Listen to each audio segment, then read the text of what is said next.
Hello everyone, how are you all doing?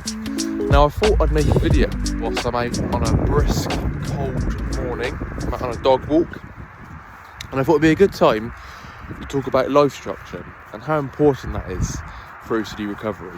Okay, now you might think, oh, life structure is not going to change that much, but the thing with life structure, you can make an immediate change right away.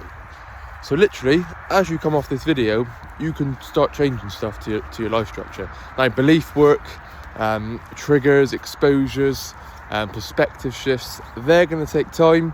They're going to take that extra amount of discomfort. And for example, with belief work, it's going to take a little while to actually see the rational alternative. It's not something you can just grasp straight away. And that's what takes persistence, hard work and patience with that. But with life structure, you can make that immediate change like I talk about. So for example, if you currently don't really do much, and what I mean by that is laying in bed till about 10, 11 a.m, not really exercising, not really taking that step out of the comfort zone, staying at home in a nice comfy bed, dimly lit room, watching Netflix, scrolling your phone, on adult websites a lot, maybe drinking quite a bit or doing stuff to relieve that unwanted feeling of discomfort. So when we are triggered, when we are really suffering, it's so easy just to sit in bed and do nothing, sit on the couch, do nothing, not really make that effort to go out, not really make that effort to exercise, think about exercising or cooking healthy food, things that take a little while, things that take effort to actually change, because you're gonna have to make these changes in life, okay? Because it's so easy to just sit home and scroll and do nothing. But we've got to ask ourselves, where is that getting us? Because OCD recovery takes a lot of change, right? You can't wing your way there. You can't just half-heartedly not really be bothered and just sort of, I'm gonna recover, but I'm not really gonna go for it. It takes a lot of work. It takes a lot of change, right?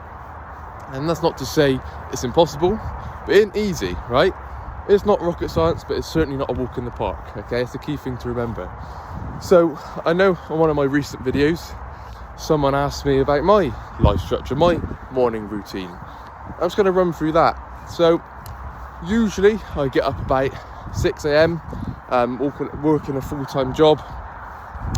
In the summer, I tend to get up and either go for a run, an outdoor run, road run, about 6 a.m, 6:30, 7ish, or in the winter, I might sort of go to the gym and go for a run.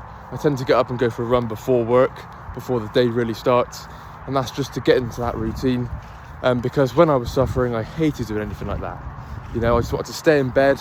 If I started work at 9 o'clock, I'd literally roll out of bed at 20 to 9, quarter to 9, and then get to work. And then that used to just set me off in such a bad start to the day. I'd still be working in my dressing gown and working from home and just things like that, because I was so scared to even face the day. I just couldn't be bothered to challenge myself. I just wanted that comfort. I wanted that easy life. Roll out of bed, and then as work would finish, I'd probably get back in bed and then just mope away and just not really do anything. So yeah, it's such a key thing, and it's gonna be difficult as well, because the changes that you need to make to recover aren't going to be easy, right? But you've got to look at the long-term goal. You've got to look at long-term recovery. Now, ask yourself this: am I going to recover from OCD by scrolling down TikTok, by scrolling down Instagram? Now, there's nothing inherently wrong with these things, right? But we've got to ask ourselves, why are we doing that, okay? Usually, it's for that quick, instant relief, the escape mechanism, especially adult websites, especially drinking, anything that's any sort of addiction that you can go through, gambling, it can be another one where you're just going from one high to another, really, just trying to escape drug abuse as well. I'm talking from an OCD perspective of how we can do that to quickly escape a feeling that we don't want. I did that a lot when I was triggered, using adult websites more excessively just when I was triggered, for that quick escape, drinking a lot for that numbness feeling, especially with POCD, real event, false memory OCD. I was so caught up in a guilt cycle, I thought the only way I could relieve that was drinking, okay? Because I get to a certain level of a certain amount of beers, certain amount of wines, whatever, and then I'd feel, I feel normal, or I feel there's no guilt, so I feel like I can enjoy myself. But then what that would do, the next day I'd usually feel even worse, with hangovers and stuff like that. Now, that's not to say avoid drinking and never drink again, but we've got to really ask ourselves, why are we doing these things? Because as OCD sufferers, we quite often know why we're doing something, right? For that quick relief. So there's always that balance as well, because you do need to... A lot of life is a balancing act, right?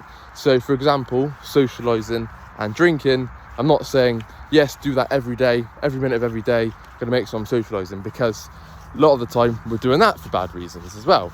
So just trying to escape, trying to get rid. Okay, so it's all that balancing act. Now, for example, now if I talk about my life, I socialise in a well-balanced way. If I want to go out for a drink with my mates, I go out. If I want to go out to football with my mates, then I'll go out. But then sometimes I go, no, I'm not going out today because I might be focused on something else, or exercising, or investing time in a relationship with my fiance.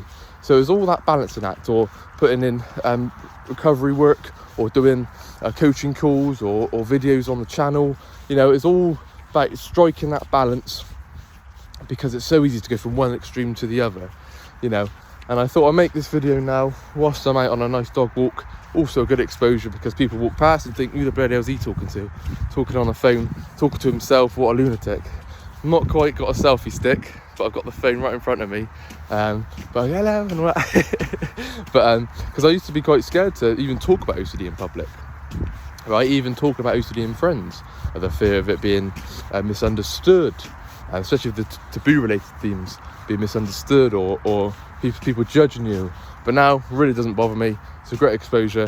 If people don't misunderstand me. It doesn't bother me at all. So it's these subtle changes that we can make, right? Maybe if you're laying in bed till 10 a.m, 11 a.m, I'm not talking about if you work night shifts, because that's understandable, but if you're not really working, or maybe you're working part-time, or just quit your job altogether, and you're laying in bed, and then the only time you get out of bed is maybe go into work, you know, we've got to look, okay, maybe if I get up a bit earlier, that's not going to be easy. But these are the changes you're going to have to make. Get up a bit earlier, exercise, think about what I'm eating. Am I seeing friends and family? Am I reading the books? You know, people often talk about, I ain't got time to read the books, or I'm too busy. But you ask about your life structure, and they're lying in bed till 10 a.m. They're lying in bed till 11 o'clock. They're spending a lot of time watching porn. They're spending a lot of time playing video games. I didn't get too bad of that, but I remember when I was sort of 16, 17, 18, playing FIFA a lot. I know a lot of you football fans can relate to that. Nothing wrong with playing FIFA, but a lot of the time it was that escape, you know. Just wanted to escape reality, wanted to escape my own head. Okay, so it's all about striking that balance. So I think such a key part is getting out there and not putting things off because of OCD, because that's so easy to do. Did that for ages. Now, I often say it a lot in coaching calls, in WhatsApp groups, in videos, that picture yourself as this, right? You're laying on your deathbed, whenever that may be. There's never any guarantee when that is. When you look back at your life, okay? You might not even be on your deathbed. You might just be 80, 90, you know, looking back, and you might not be as able to do stuff anymore as you are able to do stuff now. So you're looking back, going, okay, how did I live my life then? What did I do? And you're thinking, bloody hell, I spent 20, 30 years doing avoidance. I avoided this, I avoided that. I spent 20 years doing compulsions. I spent 20 years putting off life. Now,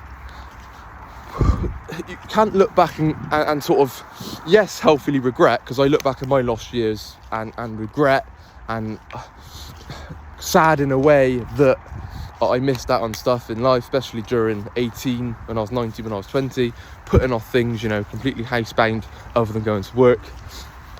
But I look back and go, right, look what that's taught me today. Okay, so it's not all doom and gloom when we think about that. We can learn from the past and use that past to go, right, I can really go for the future. I can really take it with both hands. Look at the opportunity that this OCD's given me, right? So But you can make that change now, because there's no point going, oh bloody hell, I've been stuck for 20 years, what's the point of even carrying on? I'm treatment resistant, I'm this, I'm that, blah. We've got to look only in the future, okay? What can we change in the now? And then we can change our life structure. We can start reading the books on the reading list.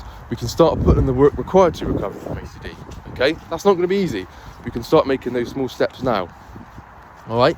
Because it's going to be so easy just to go, no, I can't be bothered. I'm going to stay in the rut. Because sometimes we're so used to suffering, we stay in that way because we know that's sort of safe in a way. We're so used to that, we don't want to make any change to our life. But, as I previously said, and this isn't talked about a lot, but to recover from OCD, the amount of work that's required, the amount of changes that's needed to all parts of our life structure, beliefs, how we view stuff, how we view anxiety, how we view the thoughts, how we view suffering, that takes a lot of change, okay? And you can do it yourself and give yourself the best chance of recovery by making those changes now, right? No matter how big, no matter how small, you don't have to go and do the biggest exposure ever, but you can start building to that, okay? You can watch this video now and start changing those, start putting in the work required to recover, okay? It's going to take that. So just think about all the people on the channel, me, Nick, Momin, Rob, Jade, Elliot, Harley, Mark, all the people that do the real talks, Gemma. Just think about, we haven't just got to this stage through just luck. You know, you can't just chance it. You can't just chance your way there. You can't just kid OCD. Because OCD is much wiser than that, all right? It knows your next step is one step ahead, okay? So when we start allowing that to play out, right? And what I mean by that is when we're triggered, right? We can't just try and figure it all out. You can't just outsmart OCD with logic and things like that, because OCD don't care about logic. You know, some of the fears, some of the thoughts, some of the themes that you hear, there's no logic at all to them. But that's what OCD does, and that's how real it feels, and that's where you feel that you're the exception, yours is different. No, this don't matter. This actually happened. This is not a thought. Blah blah blah. All these things that I hear all day. All right. So, I think the main point of this message, and this is why I want to do it whilst out on a dog walk, because you know I'm out in a freezing cold. Something I would have put off easily because it's an uncomfortable situation to be out in the cold, walking the dog, and I enjoy it. I absolutely love it. But these are the small things that we can do, okay? Start going out of the comfort zone regardless of how we feel, because you're never going to feel ready, right? You're always going to feel like crap if you're waiting for it, okay? So don't measure how you're feeling all the time. Don't wait until you're motivated to put in the recovery work. Don't wait until you feel okay to put in the recovery work, okay? At my lowest points, when I was at rock bottom, when I was at crisis, they were my biggest learning points, right? They were my biggest changes that I needed to do to put in recovery. Okay, when I look back now, when I was really, really triggered, you know, shaking with anxiety, completely, you know, on my missus's shoulder crying, right? I was that low. And those are the biggest times I thought, you know what, I can't live like this anymore. I don't want to live like this anymore. I have to put in the work, okay?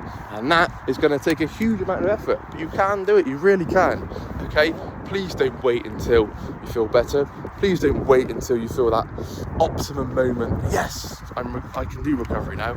Because that, you're going to wait in a very long time, I'm afraid. We have to do it regardless of how we're feeling, all right? So, before I freeze to death out here, I feel it's about to rain soon. It's very dark clouds here in the UK at the minute.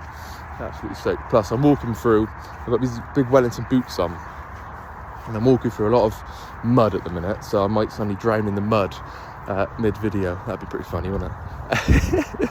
Right, I'll leave it there. I will do a few more videos on the channel just talking about that. I recently went to Churchill's War Rooms in London. That was great for perspective, gratitude shifts. I'd recommend going there if you can. I'll do another video covering that. Okay, but yeah, key point to remember from this video: you can start making the change to your life structure right away, okay? Think about yourself, looking back at your life and go, bloody hell, I put this off because of OCD.